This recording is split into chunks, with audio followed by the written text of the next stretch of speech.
A paz do Senhor, meus irmãos, tudo bem? Hoje a gente vai dar início a uma série de estudos sobre a doutrina do trinitarianismo. Doutrina do trinitarianismo. Essa é a nossa revista que a gente vai trabalhar durante esse trimestre, escrita pelo pastor Dernival Lopes, que inclusive domingo passado foi postado aí no site da igreja, no canal da igreja, um comentário do próprio escritor, que é o pastor Dernival. Então vamos lá, vamos dar início. Primeiro, o que é doutrina? Esse nome que assusta tantos crentes e tantos cristãos por aí, esse nome doutrina. Doutrina é um conjunto de ideias fundamentais sobre alguma coisa. Um conjunto de ideias fundamentais sobre alguma coisa. A gente tem que fazer uma diferenciação entre o que é doutrina institucional do que é doutrina bíblica. Neste caso que iremos estudar, ele está se referindo à doutrina bíblica. Mas para aspecto de conhecimento dos irmãos e para a gente quebrar essa implicância que a gente tem com esse nome, eu vou explicar isso. Então, são verdades fundamentais sobre alguma coisa que devem ser ensinadas. No sentido institucional, doutrina, ela fala sobre as verdades da organização, no nosso caso, da Assembleia de Deus. Então, a gente vai falar sobre usos e costumes, sobre questão de vestimenta de homem, de vestimenta de mulher. Então, é tudo isso que os irmãos sabem e que geralmente não gostam de ouvir. Então, geralmente, quando a gente tem aquele culto de doutrina, ele já de antemão ele já dá um baque, já dá uma assustada. Porém, a gente tem a ideia da doutrina bíblica, ou seja, são os fundamentos bíblicos do cristianismo. E, na verdade, o que deveria ser ensinado na igreja, em sua essência, são as doutrinas bíblicas. Obviamente que a gente tem que saber das nossas doutrinas institucionais. Toda igreja tem as suas doutrinas institucionais para se organizar. Toda instituição tem que ter isso, não é só questão de igreja, não.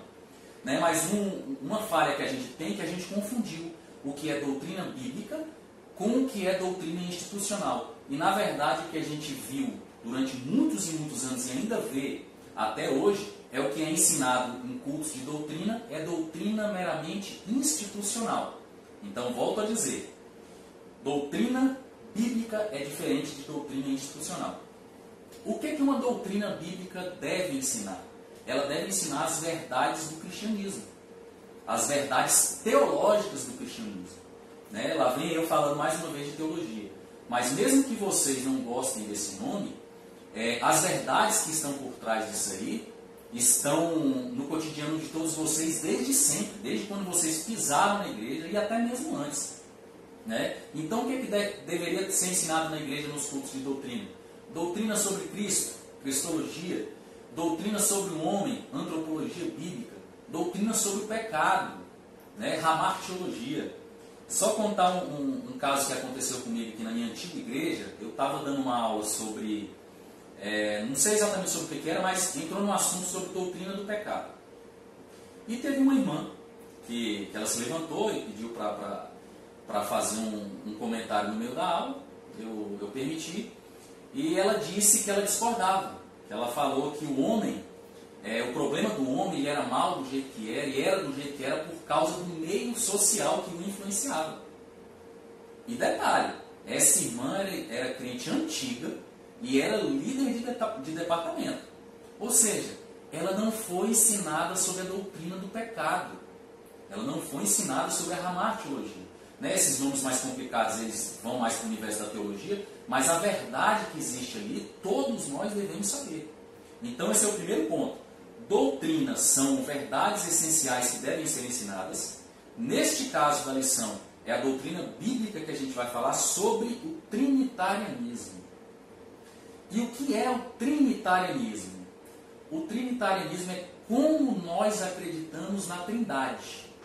Não é a mesma coisa. Então, se o estudo fosse doutrina da Trindade, ele estaria não exatamente incorreto, mas incompleto.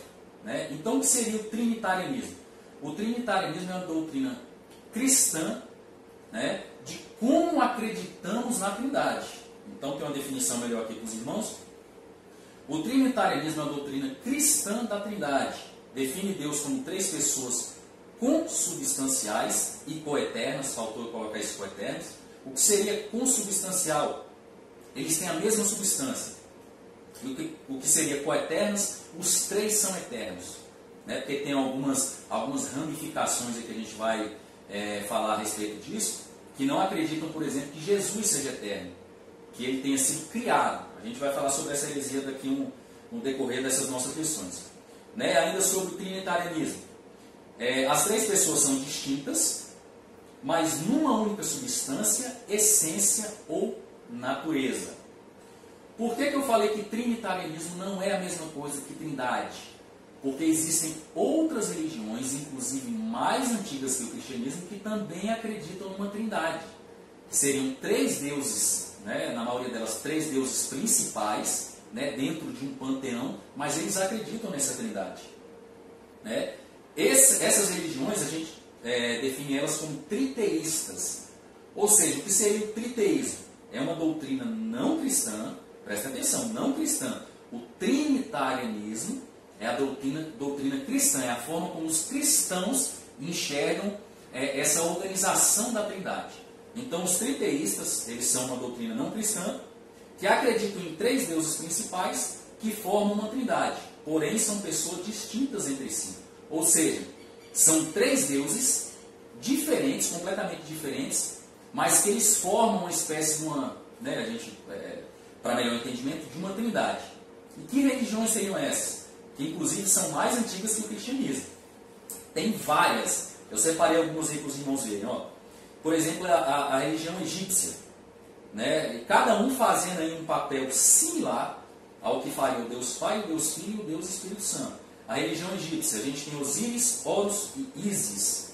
A religião sumérica, que inclusive eu acho a mais interessante, a gente tem Nimrod, Tammuz e Semíramis. Aí no quadro está Semíramis, mas é Semíramis.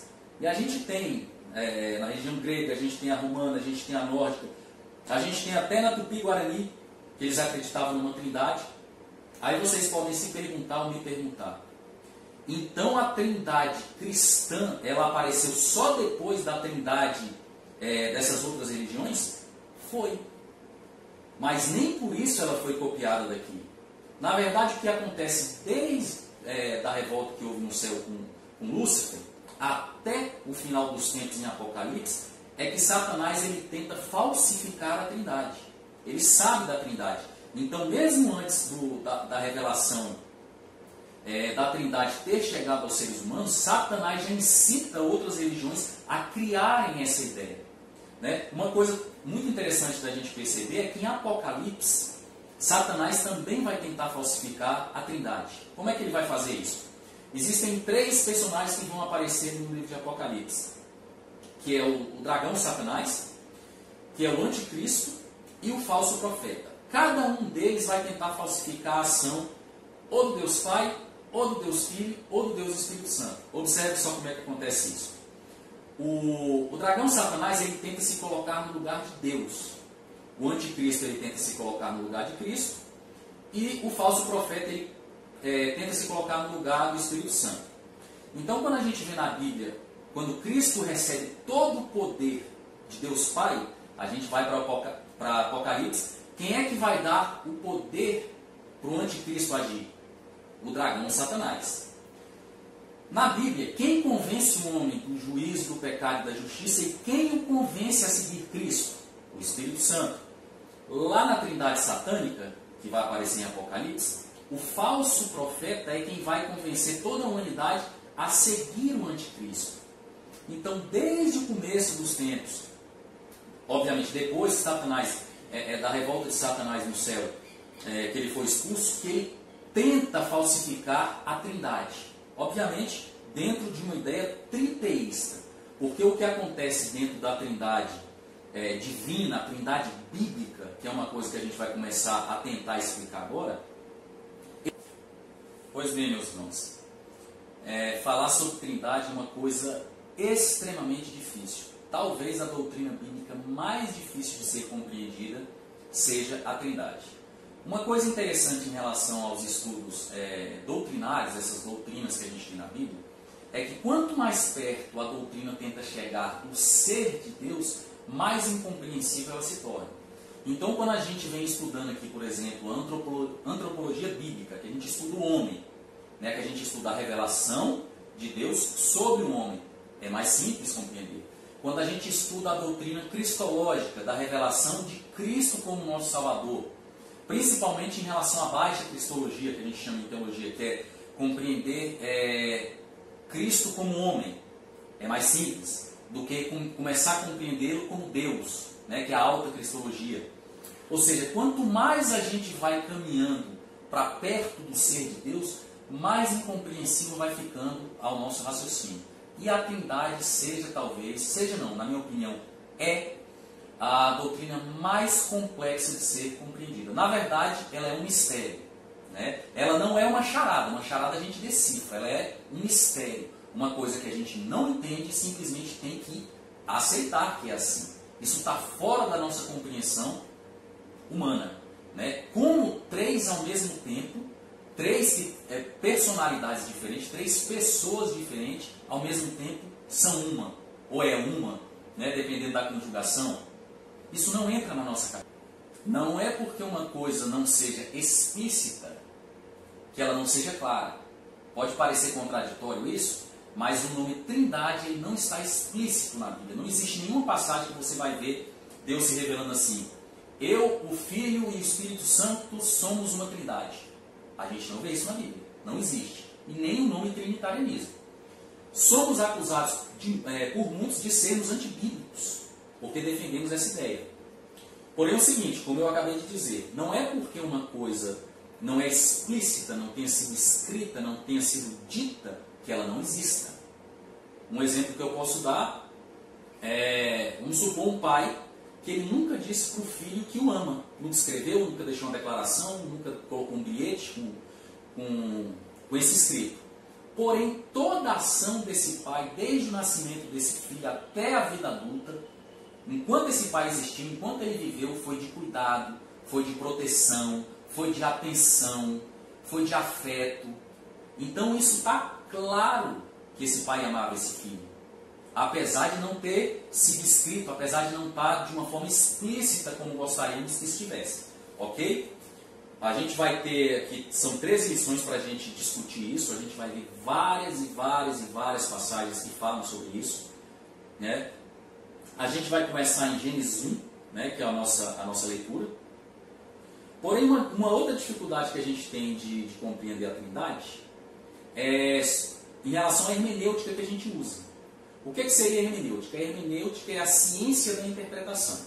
Porque tudo que a gente vai ler, a gente tem uma ciência, mesmo que a gente não compreenda o que isso significa, mas a gente tem os nossos pressupostos que vão dizer o que aquilo significa. Então, geralmente, quando a gente começa a ler a Bíblia, a gente parte do Velho Testamento e vai caminhando para o Novo Testamento. Inclusive, o Novo Testamento ele só foi considerado como escritura, só foi tido como revelação de Deus, porque ele se encaixava na revelação do Velho Testamento. Então, toda a nossa hermenêutica ela caminha do Velho para o Novo. No caso da Trindade, ela é um pouco diferente. Por quê? Ela no Velho Testamento ela era mais oculta aos nossos olhos e à nossa compreensão. Então, a gente teve que ir no Novo Testamento e começar a voltar compreendendo o que já tinha sido revelado antes. Tanto é que essa doutrina da Trindade, a doutrina cristã do trinitarianismo, né, ela só foi estabelecida mesmo na igreja no concílio de Nicéia de 325. Ou seja, 4 séculos depois ainda a igreja estava tentando compreender. Durante esse período surgiram várias heresias, né, que batiam em cima dessa ideia trinitária. Uma das heresias que a gente pode colocar assim como heresia geral seria o unicismo. O que é que os unicistas dizem? Que Deus é apenas um, único. É um único Deus. Porém que ele se revelou de 3 formas diferentes. Então ele é apenas um Deus que se revelou em 3 formas diferentes. Daqui a pouco a gente vai falar sobre isso também. Ok? Então vamos voltar aqui e vamos ler a passagem da nossa revista. Vamos ficar só no primeiro versículo, né? Gênesis 1. No princípio criou Deus os céus e a terra. No princípio criou Deus os céus e a terra. tem essa leitura aí muito conhecida de todos, mas eu vou ficar só nesse versículo porque eu tenho que explicar uma coisa. A nossa compreensão cristã, a gente erra muito porque a gente despreza em qual contexto que a Bíblia foi escrita, em qual língua que ela foi escrita, a quem ela se dirigia. E a gente despreza o significado das palavras naquela época e não na nossa época. Um erro muito comum que eu vejo vários pregadores fazerem é o seguinte: eles leem principalmente o Velho Testamento, pegam uma palavra lá e vão no dicionário ver qual é o significado daquela palavra. O que a gente chama não é nem só em teologia, mas o que a gente chama em literatura, isso aí pode acontecer um anacronismo, que é o quê? O significado que você achou não era o significado da época. Isso é um anacronismo, é um significado de hoje que não significava aquilo no passado. E nós erramos muito com isso. Outra coisa que a gente perde muito, que as nossas Bíblias elas traduziram todos os títulos de Deus por um título geral, que é o título Deus. Deus é um título geral, que abarca todos os outros títulos. Porque Deus ele tem um nome pessoal, né? Que é o nome que a gente vê nos 10 Mandamentos, que é o nome impronunciável de Deus, é aquele que ele diz para não ser pronunciado em vão. Pronunciar o nome de Deus em vão não é ficar falando, ai meu Deus, não. Deus é um título, o nome Deus é um título. Falar o nome de Deus em vão é falar o tetragrama, que é o nome pessoal de Deus. A gente, em oportunidades que tivemos aí na igreja, a gente explica um pouco melhor isso aí. E esse nome ele só podia ser usado, esse nome pessoal de Deus, em situações completamente específicas, em perigos iminentes de morte durante uma guerra, em momentos de sacrifício que fossem oferecidos ali, ritualísticos, existiam momentos ali específicos. Não podia ser falado em qualquer situação, nem hoje. Um judeu não fala o nome de Deus, ele geralmente traduz para o eterno. Então, tem outros títulos que Deus se apresenta. Ele se apresenta como El Shaddai, ele se apresenta como Elohim, que é o primeiro nome que a gente vai ver na Bíblia, que eu vou explicar para vocês qual a diferença que isso tem para a nossa compreensão. El Shaddai é o Deus Todo-Poderoso, né? Então ele se apresenta por títulos, não é o nome pessoal dele, mas é um título que já dá uma ideia mais específica sobre o que ele está fazendo, o que ele está revelando. O que a gente perde em relação a isso? Porque todas as vezes que Deus ele se apresenta com um título específico, a gente já pode esperar, a partir do título, um contexto de revelação baseado no título que ele se apresentou. No caso aqui da revelação do Elohim, que é o primeiro nome de Deus. Na nossa Bíblia está: no princípio Deus criou os céus e a terra. Criou Deus os céus e a terra. Só que no hebraico, não é Deus geral. Ele coloca o primeiro nome que Deus se apresenta na Escritura, que é Elohim, que significa, é um Deus também todo-poderoso, assim como El Shaddai, só que é um Deus todo-poderoso que está ligado mais à questão criadora, ou seja, é um Deus que cria, ele tem todo o poder em cima da obra criada. Então no hebraico, eu vou explicar isso aqui para vocês, vocês vão entender por que eu vou falar isso aqui. Então no hebraico está escrito o seguinte: Bereshit bara Elohim et hashamayim ve'et haaretz. Bereshit, no princípio, bara, criou Elohim, que é essa palavra aqui, daqui a pouco eu vou colocar só ela. Et hashamayim ve'et haaretz. No princípio, criou Deus os céus e a terra. Por que eu estou colocando isso aí no hebraico? Primeiro, para a gente entender o nome Elohim, certo? Elohim, que é esse nome aí. Então, no hebraico a gente lê da direita para a esquerda, não é que nem o português que é ao contrário. Então, essa letra aqui é um Aleph, isso aqui é um Lamed, isso aqui é um Het, isso aqui é um Im. Então, é Elohim. Essa última letra aqui, ela vem geralmente em palavras que são plural. Geralmente elas vêm em palavras que são plural. Então aí está escrito: no princípio criou Deus. Então é plural. Tem muitos que nos acusam de sermos politeístas, porque o que está escrito ali realmente são deuses. Elohim significa deuses, numa tradução bem direta e a grosso modo. Como os judeus veem isso? Porque tem um detalhe: deuses, nesse sentido aí, não quer dizer necessariamente que a Trindade já se apresentou. volto um pouco no que eu falei. A Trindade ela foi compreendida séculos depois. Se a gente tiver a revelação do Novo Testamento em mãos e voltar para Gênesis 1, a gente consegue enxergar a Trindade aí. Porém, a partir de Gênesis 1.1, a gente tem que ter cuidado. Eu estou falando isso porque eu quero aprofundar esse raciocínio dos irmãos, porque a gente vai ser acusado e a gente pode entrar em linhas de debate muitas vezes com quem vai nos acusar de sermos politeístas, de acreditarmos em vários deuses, inclusive quando a gente for conversar com um judeu, né? Então esse texto em si, ele não serve nem para o judeu defender um único Deus e nem para os cristãos defenderem a Trindade. Somente esse texto não. Como eu falei, com o Novo Testamento na mão a gente consegue defender isso. Então, como é que eu explico a questão do Elohim está no plural? São dois pontos. Esse im realmente ele está no final de palavras que trazem ideia de plural. Só que o hebraico ele não trabalha com a ideia, por exemplo, de superlativo. Ele não tem superlativo.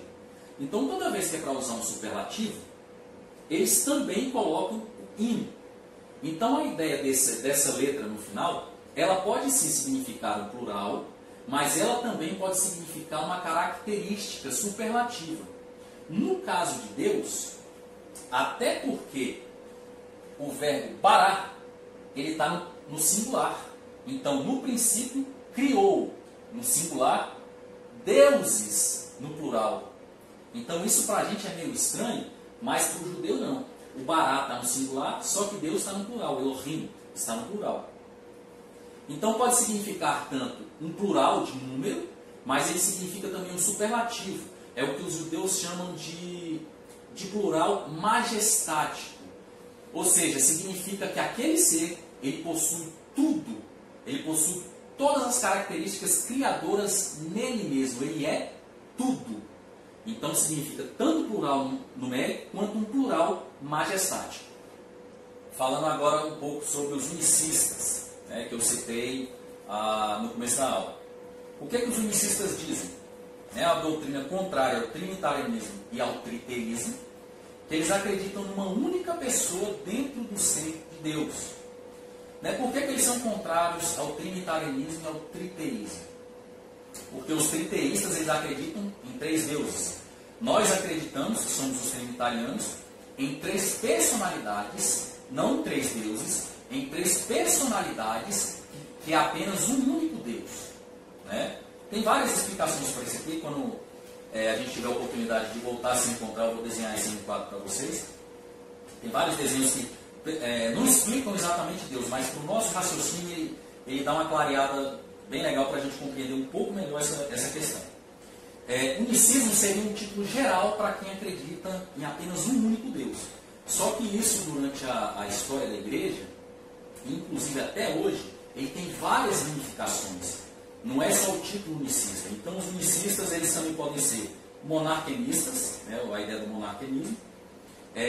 Na igreja oriental, eles são conhecidos como sabelianos. Né? Na igreja ocidental, esse nome estranho, patripacianistas, né? Na igreja ocidental. No decorrer das aulas, a gente entra um pouquinho mais nessas ideias, para vocês entenderem o que eles tentam tirar daqui ou dali, de dentro da Trindade. Porque muitas vezes são nomes complexos, história da igreja, teologia, mas o que eu tento passar para os irmãos é o quê? É exatamente essa malícia de perceber aonde que uma crença pode destruir toda uma verdade. Porque qualquer coisa que você tire de dentro da Trindade ou inclua lá, você desmorona todas as Escrituras. Toda a Escritura ela revela a Trindade. Toda a Escritura ela revela a Trindade. Desde Gênesis, desde que a gente venha com o Novo Testamento, até Gênesis, a gente vê em Gênesis 1, a gente vê em várias outras passagens, no batismo de Jesus, e até em Apocalipse, do início ao fim da Bíblia, a gente vê a Trindade se revelando. Então, a questão dos monarquianistas, que eu acho mais interessante, eles se subdividem em modal e dinâmicos. O que os monarquianistas modais, né, se é esse o plural, o que eles dizem? Que é apenas um único Deus que se manifestou de 3 modos diferentes. Então, no Velho Testamento, ele se manifestou como Pai. Quando Cristo veio, ele se manifestou como Filho. e agora ele se manifesta como Espírito Santo, mas é apenas um único Deus que fez esses três papéis. Esses são os monarquianistas, que acreditam da forma modal. Existem os dinâmicos, né, que eles também dizem que é apenas um único Deus e que Cristo recebeu o dinamis, que seria o poder de Deus, que ele não é Deus, mas que ele recebeu o poder de Deus para fazer o que ele fez, de ressuscitar, de curar, né? Então ele não é Deus. Volto a falar, muito cuidado com essas ideias, porque isso parece que está tão distante da gente, mas não está. Existem unicistas, monarquianistas dentro da igreja cristã. Inclusive existe uma igreja chamada Igreja Pentecostal, que é uma igreja pentecostal, né? Está muito próximo da gente. Eu não sei se o nome seria unicista, mas que eles defendem isso, eles não acreditam na Trindade como a gente acredita. E de repente tem pessoas até sentadas do nosso lado dentro da igreja que não acreditam na Trindade, de forma trinitariana. Muito cuidado com isso, porque na história da igreja, no concílio de Nicéia e no concílio de Constantinopla em 381, foi reafirmado isso. As pessoas que não acreditavam nisso, ou que tinham professado fé diferente disso, foram obrigadas a serem rebatizadas. Pessoas que foram batizadas, que não foram batizadas no nome do Pai, do Filho e do Espírito Santo, no concílio de Nicéia foi obrigada a se rebatizar. Ou seja, a história da igreja, ela considerava essas pessoas que não acreditavam na Trindade de forma trinitariana como não cristãos.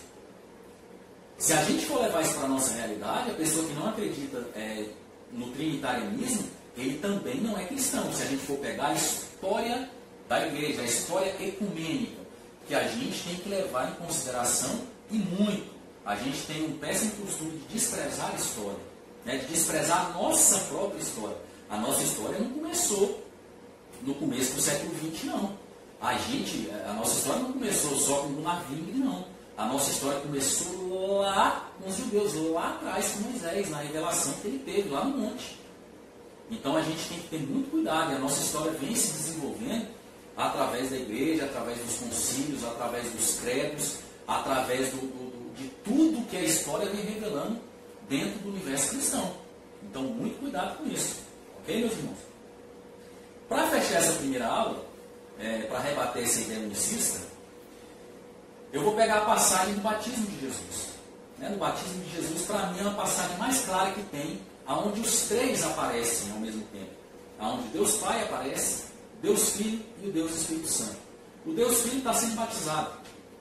Então ele está ali. Né? Deus Pai, ele fala dos céus. E o Deus Espírito Santo desce em forma de pomba. Isso visível para todos que estavam presentes, para João Batista e para quem estava me olhando. Aí os unicistas dizem que é um único Deus que se manifesta de três formas diferentes. Nesse evento em especial, tem outros também que a gente vai debater ao decorrer das nossas lições. Nessa passagem em especial, o unicista ali ele se complica. Então Deus seria uma espécie de um personagem, que ele vai atrás ali na coxia, ele muda coloca uma máscara, ele muda de vestimenta, ele se apresenta como outro, ele fala com outra voz. Não, Deus não é um encenador, ele não é um personagem. Isso me parece muito com aquele episódio que teve no Chaves, né? Toda vez que eu lembro dessa ideia unicista, eu me recordo desse episódio do Chaves, que a dona Florinda começou a fazer churros e colocou o Chaves para vender, né? Então ele foi para fora da vila ali para vender os churros, só que não apareceu cliente. Então, todo mundo sabe ali que o Chaves ali sempre foi muito faminto, né? E ele estava como vendedor, com a vestimenta de vendedor, ele começou ali a paquerar os churros ali, né? Aí ele montou um teatro. Então ele deu a volta na bancadazinha que estavam os churros, e ele se apresentou como vendedor. Aí ele mudava o tom de voz, ele pedia os churros, aí ele voltava para onde ele estava como vendedor, ele vendia os churros, ele passava para o outro lado, ele dava o troco. Ele ficou nessa brincadeira até acabar todos os churros. Ele mudava o tom de voz como vendedor, ele passava para o lado de cá, ele fazia o papel de comprador, ele comia, ele passava o troco. Com todo respeito. É muito engraçado essa passagem do Chaves, mas Deus fazendo essa brincadeira não faz nenhum sentido. não é da personalidade de Deus. Como eu falei, é muito difícil a gente explicar, aliás, é impossível, né, a gente explicar satisfatoriamente a ideia da Trindade. Falei da questão interpretativa, da questão hermenêutica, né? A partir do Velho Testamento é difícil compreender a Trindade, a gente tem que ir no Novo Testamento e voltar compreendendo essa revelação.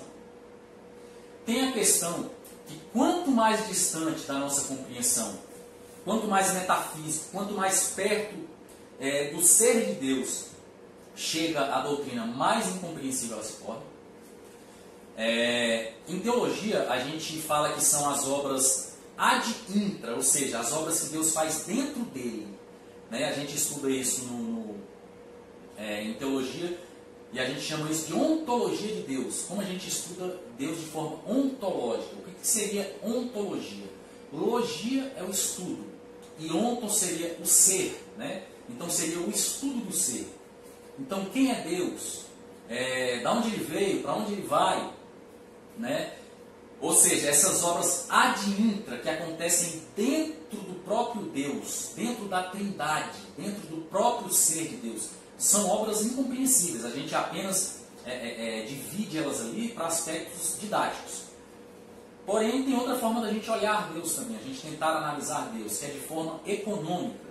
Não tem nada a ver com dinheiro, né? Isso é a forma ontológica, diz respeito às obras ad intra que acontecem dentro de Deus. E a forma econômica são as obras ad extra, são coisas que Deus faz fora do ser dele. Isso é mais fácil da gente compreender. De forma econômica, é a revelação que a gente tem na Bíblia mais clara. Então a gente vê, por exemplo, ali Cristo, quando Cristo se coloca diante do Pai, orando ao Pai, pedindo ao Pai que, se for da vontade dele, que afaste aquele cálice. Né? Ou seja, aparentemente ele parece que Cristo é inferior ao Pai. Aquilo ali de forma econômica, o que seria analisar a Trindade de forma econômica? É divisão de funções. Né? Divisão de funções é igual a família, marido, esposa e filhos. Existe também uma análise ontológica, enquanto seres todos são iguais, como diz em Gálatas. Não existe livre, não existe escravo, não existe mulher, não existe judeu, todos são iguais perante Deus, de forma ontológica, enquanto ser. Agora, de forma econômica, ou seja, em relação à divisão de funções, homem, mulher e filho não são iguais. Não são iguais. Deus deu uma função específica para o homem, Deus deu uma função específica para a mulher e Deus deu uma função específica para o filho. Da mesma forma que de maneira econômica, ele, o próprio Deus, tem uma função, ele se apresenta de uma maneira, ele se responsabiliza por certas situações, o Deus Filho e o Deus Espírito Santo. De forma ontológica, os três são Deus, os três estão no mesmo patamar, não existe ninguém superior a ninguém, porém, de forma econômica, os três assumiram funções diferentes durante a revelação.